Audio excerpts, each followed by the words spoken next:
Capítulo 2, Parte 3. Psicanálise. Sem entender o que se passava com ela própria, mesmo temerosa de que tudo degenerasse numa crise geral de alienação, ela resolveu buscar ajuda de quem estaria profissionalmente preparado para estudar sua problemática, explicá-la e proporcionar-lhe orientação confiável. É que, a essa altura, as fugas estavam se tornando cada vez mais frequentes e mais longas, e por contraste e consequência, o mundo material cada vez mais áspero, difícil e insuportável.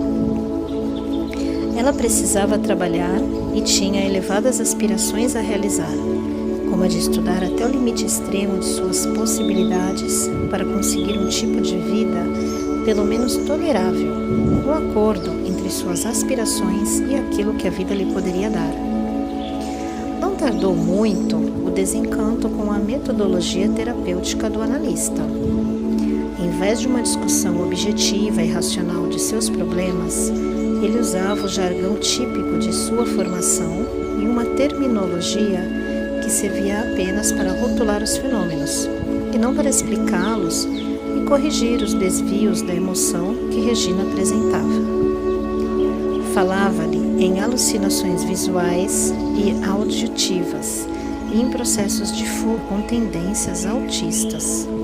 Abordava o problema das neuroses de maneira habitual e, por isso, prescrevia-lhes drogas para relaxar, dormir, combater a inexplicável rejeição pelo alimento e coisas dessa natureza.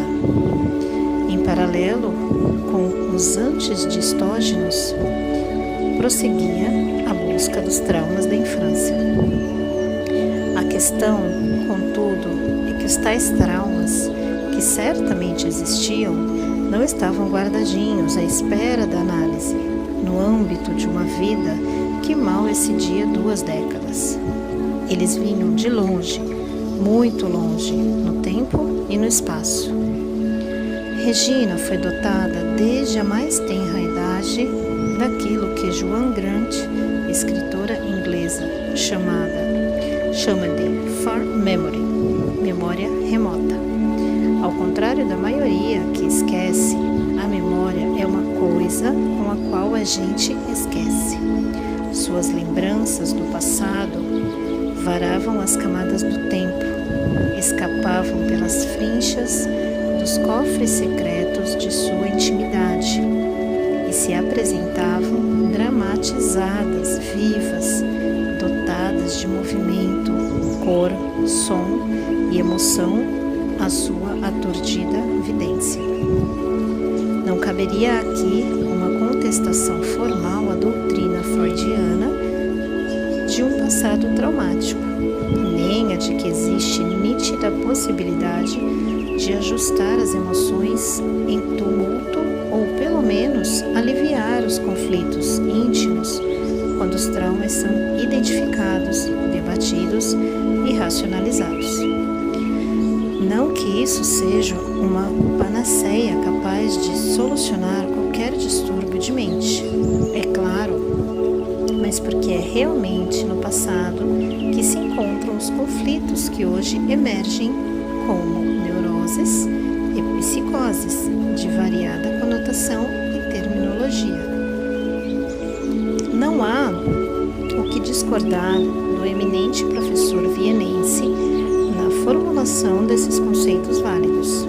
Pelo contrário, o que se propõe é que sejam ampliados no tempo a fim de que possam alcançar não apenas os possíveis traumas infantis de uma existência, mas também os mais remotos de antigas vivências alures.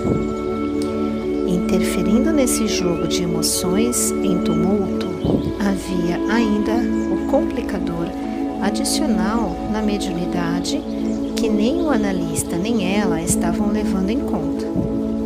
Ela porque não sabia, ele porque não queria.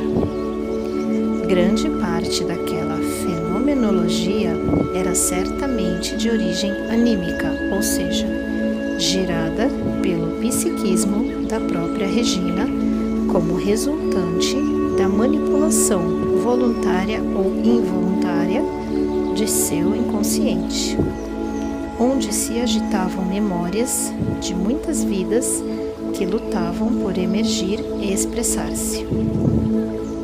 Sem dúvida, porém, participava daquilo tudo um componente mediúnico, pois mediunidade e animismo são fenômenos conjugados e complementares. Isso porque os espíritos desencarnados produzem fenômenos utilizando-se de recursos anímicos do médium. Ou, para dizer as coisas de outra maneira, o fenômeno resulta de uma ação conjugada entre dois espíritos, um encarnado e outro desencarnado. Mas isso fica para discussão em outro ponto deste livro. Por ora, basta dizer que, embora o analista não ignorasse tais aspectos, pela sua formação doutrinária espírita, não sabemos em que nível e profundidade, mas devia saber que havia ali fenômenos anímicos e fenômenos mediúnicos ou espíritas. Mantinha, contudo, sua postura técnica e encaminhava suas conclusões avaliadoras para o terreno árido, mas científico e seguro, da psicanálise ortodoxa. Catalogava os episódios como produtos do inconsciente da moça. E daí? Perguntava-se ela. Como resolver aqueles conflitos, ainda que admitida a tese consagrada pelo terapeuta? Estaria ela irremediavelmente condenada a um progresso, agravamento de sua condição, a ponto de tornar-se uma alienada? Após 2 anos de assídua frequência ao consultório do analista, a situação continuava a mesma. Os fenômenos se produziam com crescente intensidade e frequência, e ela prosseguia vivendo 2 realidades, sendo que cada vez mais na realidade número 2, a subjetiva, a íntima, alienante, em vez da realidade 1, a objetiva, penosa do mundo material. A certa altura, ela concluiu que estava indo sem rumo a lugar nenhum e resolveu interromper o tratamento e suspender a ingestão de drogas.